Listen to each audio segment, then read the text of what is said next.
please check in, and then I'm not going to do this over the mic, so just make sure to get a little bit closer. I'm going to turn this thing off now. All right, so thanks everyone for being here. Really excited about this competition. One of the, oh, here he is. Guys, this is Ben Halderman. Hi, Ben. Hi, Ben. So Ben's going to be emceeing the day for us. He's going to keep us on time. Me and Ben started doing CrossFit together, and like, finally made a little performance. Around 2010, he was at Gold's Gym, and I was at Anytime Fitness, and we're both kind of running CrossFit out of Globo gyms, or traditional gyms, if you would. But known him a long time.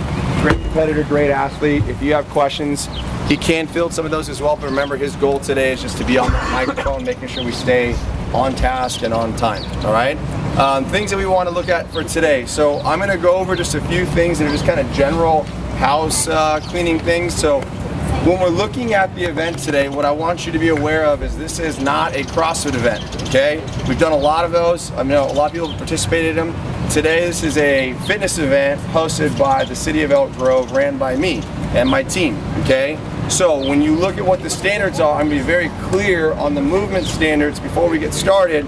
So when someone's upset that someone doesn't have hips completely exposed with shoulders behind their ears with their arms locked out and held for 3 seconds, you're not going to be upset. Now, when we look at standards in some of these movements, we are going to keep certain elements of them the same because good movement's good movement. What I do have to be aware of is that people competing today are going to have shoulder impingements, hip issues, different things. So what we've done is we created standards that if you sign up for a competition, you should be able to hit regardless of those things. So in the workouts, when we're going through them, I'm going to have my judges that are working with me. I'm the head judge. I'll be floating around. That's Coach Frank over there. He's been in the community coaching for a really long time. We are giving people opportunity to grow into leadership. And so some of the judges you're seeing today are athletes that wrestle. They're going to be wrestling for the high school as well. They are very smart and they understand how the workout's happening. But if they look a little youthful, that's on purpose, okay? But I will be there every step of the way and making sure everything's set up. But remember, everyone that's judging today, okay, and everyone that's kind of helping me is volunteering their time. And I know this is a very important competition, but kind of yelling at them will get you body slammed by Dan, so please don't do that, okay? On the first workout, I'm going to try to cover as much as I can. On the first workout, when we're going through these movements, you just got to make sure that when you're going through the suicides, have everyone come over here. So this is workout one, we'll kind of go over this. When you're going through the suicides, each one of these little stalls is going to be a lane. We're in America, so it's left to right. So 1, 2, 3, 4. Those are your lanes. These are kind of like the areas in which you're going to kind of stage yourselves. On your left or on your right as a competitor will be the weight you're using for the day. Okay, we're going to need some help making sure things get back into place. We don't want to leave it looking like a shit show for the next team. On the suicides, it's a you go, I go format. So I'm going to borrow Coach Milton. He didn't know he was going to do this. So we're going to determine who's going to be partner one, who's going to be partner two. If he was partner one, I was partner two. Every time he comes back, you must make contact with your hand on the ground in an area on this side of the mat. Okay, the goal would be to get your fingers past the mat. If your palm strikes the mat, that's fine, but the touch is what indicates that you've made it back for your suicide. If you do not touch that, my judges have been instructed to just tell you, go back, touch the ground. If they say go back, it's probably because you didn't touch the ground, okay? And you obviously probably knew that, right? So make sure you touch the ground every time you see a marker. So you're gonna do one at like 50%. So there's 3 points, and they're all indicated with silver tape, okay? So Milton's gonna show us what it looks like. So I'm right here, I'm excited for him, go. He's partner one, he's gonna touch the ground. Boom, he made contact. Touch the ground, 1, suicide done. Touches the ground, comes back, 2, and then he's gonna hit the third one. He's gonna hit the third one. Relax, that's it. So that would then send me. So partner one's gonna do 3 touches, then partner 2 goes. They do 3 touches. Then partner 1, then partner 3. That will accumulate all the rounds for that portion. Then, once partner 2 makes it back on the 4th one, the final one, I would have passed, I'm like, oh, he's like, no, dude, come on, we gotta do ground overhead. Together, we're gonna go down and we're gonna do plate ground overhead. However, you break that up with you and your partner, it doesn't matter to me. One person does 59, the other person does 1. I don't care, but that's probably a bad plan. There's 2 pieces of tape on the ground that are indicating, okay? 2 pieces of tape indicating where the plate goes back. Because if it was up to me and Ben and we heard that, we would slide that plate as close as we could to the starting line, right? If there was an indication of where it's at. So to make it fair, you have to put your plate back in that same spot, all right? Now, with the plate ground overhead, here's where people are gonna be shocked, I guess, is what I would say. We're gonna use this 25 right, actually, no we're not. On the plate ground overhead, we'll show you from a side profile. If me and Milton are partners, we wouldn't be facing this way, we'd be over there. Come stand face me, please. All we're looking for as standard is that the plate goes over your head, okay? So, if I go here to here, that counts. It does not need to be here like this and holding. I think that's a great standard. We're not using it today. This has to be here, right? Touch, here. Touch, here. That's a good rep. Which will not count, and even if you did it, it's a waste of time because it's actually very hard, is this. Okay, don't do that one, and you know who you are. Don't do it, okay? Touch the ground, get to here. So what we're looking is that, you know, obviously the legs are somewhat locked out, and then the plate's over your head to here. So let's say I did 15, I drop it. Milton could go ahead and start his reps. He's there, nice. So it's locked out, it's over his head. So I told you that, so don't start screaming at someone and saying that it's not completely locked out. And that's for workout number 1. Charlie. Yes. Do you have to drop it, or can you just hand it to your partner? You can hand it to your partner. That's a great strategy. Yes, it does not need to touch the ground on the transition. You get it to your partner. Okay, now, with that being said, does anyone have, it's our first workout. That's the only one I really want to touch on right now. Does anyone have any questions in regards to workout number 1? Yes. Yes. When you're tagging your partner for the yes. suicide, you still touch the ground, or you tag your partner? Your tag is the transition. So tag's the transition, okay? Next. So the suicides, it doesn't matter if your foot crosses the line or not, as long as you touch the other side. All I need is your hand to touch the silver, Touch okay? the silver, okay. If you don't touch the silver, they're gonna send you back, or they're not gonna count that round, But or that position rep. doesn't Yep. Charlie, this is a 10-minute AMRAP, so what happens after 60 ground to overhead? Back to the beginning. Back to the beginning? Yep. And now here's that's a great question, right? So this is rocking for a long time. One thing I want to make you aware of for this particular workout is this. If you finish a round and there's still 10 seconds, if you squeeze out, each one of these lines counts as a rep towards your final score. But it only counts if you've made it back to the start point. So let's say we finish 4 rounds, Milton takes off, he touches that line, time's expired, that's not +1. It's if you had made it back. If you had touched it, made it back, and touched the next line, that's not +2, it's whatever the last thing that you have successfully completed, which would be that touch. Does that make sense? Okay, anyone else have any questions on workout number 1? Then it was just 2 alternating suicides. Yep, 2 alt, basically it's a you go, I go format. It's partner 1, partner 2, back and forth. That's the transition, ground to overhead. And how many reps of the ground overhead? 60, and that's also indicated on your scorecard with your team name and your heat and your length. Okay, does everyone feel good about workout number 1? Okay, now because we got a limited time, I'll tell you about workouts number 2 and 3 in the floater. They'll be a lot faster. On workout number 2, okay, what we're looking for in the sumo deadlift high pull, we're gonna show you. Can you grab a 26 real quick? Workout 2 is pretty easy, right? So it's 40, 40, 40. Your first position is going to be here. So you have your 40 here, sumo deadlift high pull. You advance your kettlebell to the next line. Then you're going to have your 40 squats. Then you advance your kettlebell to the next line. You're going to do your 30 Russian swings. You advance your kettlebell to the next line. Then you have your 40 thrusters, right? Once you finish your 40th thruster, you have to bring your weight back to your partner, then they can set it up. Once your partner finishes all those movements and they make it completely back, that's your time on that workout. Now I'm going to show you the movement standards here.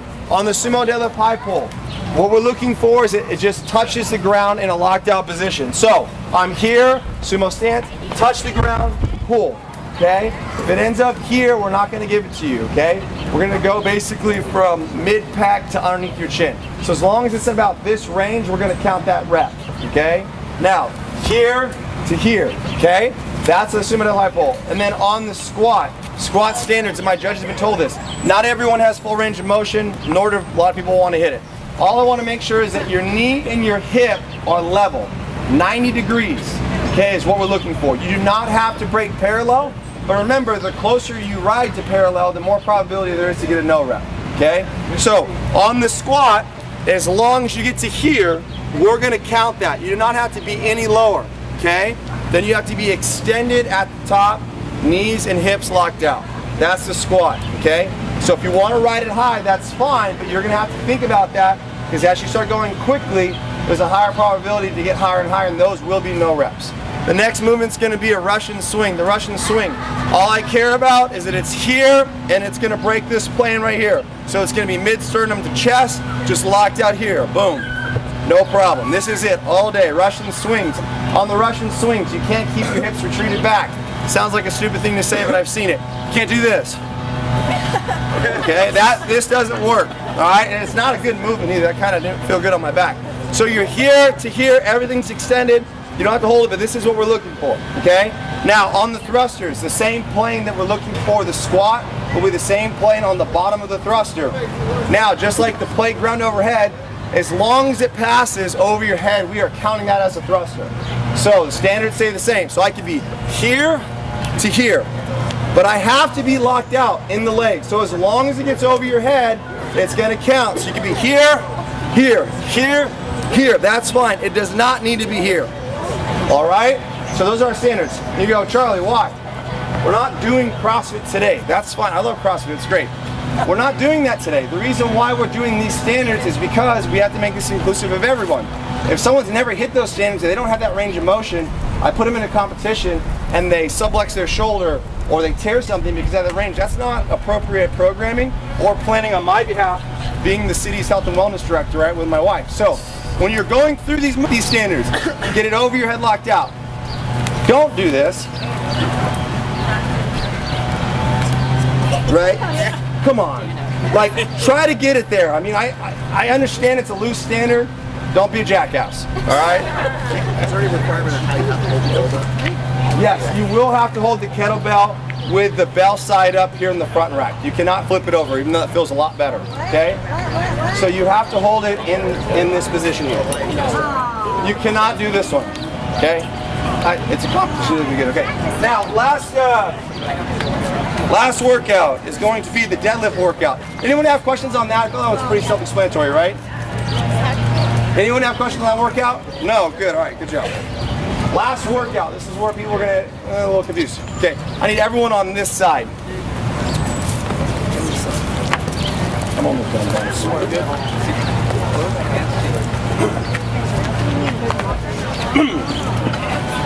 Keep going. Okay, we got to make it fair so everything is the same for everybody.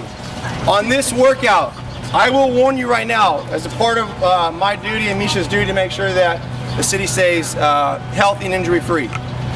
This workout will destroy you if you do it wrong. You will be messed up, okay? So think about your transitions. I'm gonna help everyone. If someone thought that they're gonna send one athlete down because they're the fastest and they're gonna rip out deadlifts for 4 minutes and 30 seconds, you're gonna get buried alive and you will not be able to walk tomorrow, okay? Now, with that being said, if that's your strategy, I told you, okay? How it's gonna work for the men, you're here, there's 2 plates, okay? These 25s. So 2 25s, 2 25s, bumpers, 2 25s, 2 25s, metal, okay? Helps us with the transition. Why don't we have 8 bumpers? I'm the one rolling it back, we're using metal, okay? So, at the start of go, you're gonna go ahead and take your 25s down, right? So 3, 2, 1, go. Partner 1, I pick up the 25s. If I'm smart, I'll probably bring my collars as well. I'm gonna run down to the bar. As soon as I get down to the bar, I'll be in that same loading area that I did my playground overhead. I load my bar, I put them on, I start ripping deadlifts. There is no rule that says you have to face this way. but I kind of would, all right? Because if you guys start facing each other, there's a high probability when you're tired for people to headbutt, okay? I'd rather you headbutt someone's butt than their face, okay? So it's a little softer, hopefully. So when you're here, you're gonna be hitting your deadlifts, full extension, hips locked out, shoulders are back. No sumo deadlift, high pulls, no sumos, no crazy shit. Just regular conventional deadlifts. During that 4 minutes and 30 seconds, you can transition with your partners your partner as many times as you want in that block of time. Yes. Yeah, I'll get there. Yeah. Appreciate it. So, once you come down to transition a partner in, they have to perform 10 burpees behind the starting point before they can advance themselves down to the barbell, right? Once they advance themselves down to the barbell, then they can start their deadlifts. They'll go as many times as they want, and you can keep that rolling as many transitions as you see fit. After 4 minutes and 30 seconds, we're gonna yell time. You have to leave your barbell there, however it is. You have to walk over, and then we're gonna have a 30-second holding spot here. At 5 minutes, which would be the start of the new block, you're gonna take, for guys, you would take, or for this particular example, you take the next set of 25s, which are the bumper plates. Bumpers go first. You're taking them down, you're loading them, then you would start, the transitions happen. Same thing with the 25s on the metal plates, same thing with the metal on the 25s. If you're doing it with 15s, 15s go down bumper, next block, 15s go down bumper, next block, 10s and 5s, don't forget a 5, or 2 of them, 10s and 5s, next block, 10s and 5s. That's not fair. It's the same for everybody. Okay, I ran out of 15s. It still adds up to 15. All right, now, I'll be honest. All right, so that's how it works, but it's the same for everybody. Okay, so that's how your transitions are gonna work on that one. On this workout, you have to hit your burpees. Burpee standards are, your body must be completely flat on the ground. You must jump up to some capacity, throw your hands in the air. You don't have to clap, just get your hands up. I don't care, all right? If you want to be a weirdo, slam your belly and like jump up at a 45 and slam back down on your belly. This is asphalt. If you're really that fast and that's what you want to do, go for it. I don't suggest it, okay? But our standard's completely flat to jumped up and to some form of extension. Does anyone have any questions on that workout? Yes. By any chance, can you at least touch over the cement, do your burpees on here instead of doing it on here? As long as you pass that line, that's fine. But what I don't, Can you pass it, go back, and then do it on something soft for us old people? like, That's way better. I would say this: if we are going to have that as a rule, that's a good point. If we are going to have that as a rule, the only thing I was trying to stop is basically like a burpee broad jump all the way down to the bar, right? So for standard on that, if it's for safety, which I'm all for, you then would just have to burpee where your hands are making somewhat of contact with the concrete. Okay, so if you want to, that's fine. That's I'm at good least. with that. Is everyone okay with that as a standard? If you want to switch to that, I would like it to be accurate, but I just have to create the same for everybody. So if you want it, that's fine. But then you actually lose an advantage in positioning, but you gain maybe more skin on your knees. Okay. All right. Anyone else have a question? Yes. Can we take the weight down together as a team and No. load the bar? You cannot. Yeah. Yes. So partner one, no 10 burpee buy-in. They just carry the plates down. The workout states that you have to start with 10 burpees. No, the very first one. That's bringing Yeah, it the weight. starts with 10 burpees. That's what I thought. Is that what it says? I'm not sure. That's what I'm asking. 10 burpee buy-in is what it says? So 10 burpee buy-in every partner Every transition. partner buying 10 burpees before they And we're doing it. So 10 burpees, they carry the weights down. Yep. Then start. Workout will start with 10 burpees. I'll wait for someone to ask. Yes. How do you score the deadlift? The deadlifts are going to be scored on total accumulative reps upon all 4 stations. So yeah, if it's lighter, I'd rip them out as fast as possible. I'm not going to get a lot of those upper weights. Any other questions? Lockout. Yeah. All right, so here's what we have. We have about 7 minutes before heat 1 goes. So if you need to, so if we have 7 minutes before heat 1 goes, underneath this area is an athlete-only warm-up station. You can use that. If you're in the first heat, I get ready to rock. We're starting right at 9. Make sure you pick your floater sign, team. We still have 1, 2, And then I